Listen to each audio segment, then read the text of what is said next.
Есіме халық ауызлама яратушылығынан сүйіклі тақпағым түсіп кетті.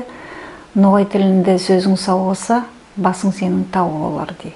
Сол ата-бабаларымыздан қалған ақылы сөздерге таянып, бүгін біз мектебіміздің ана тіл оқытушылары сосы проект туды деп айтпақ боламыз.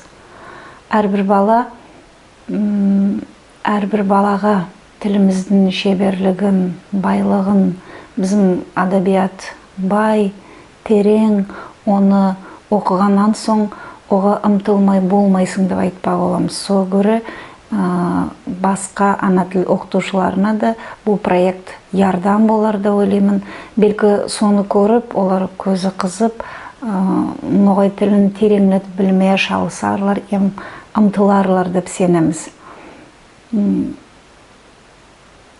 Ноғай тілінде қара сөзбен yazылған болсын, проза айтқанда, еді ятлау шайырлық дүниясына бала кезінсе, оның тереңлігін, ярасықлығын көрсе,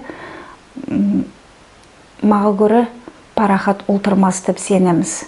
Тіліміз мұқайат өрленсін, несілден несілге соны сақлайық, өсіп келе атырған ясларға оның игілігін, әрулігін, ярасықлығын көрсетейік деп сенеміз.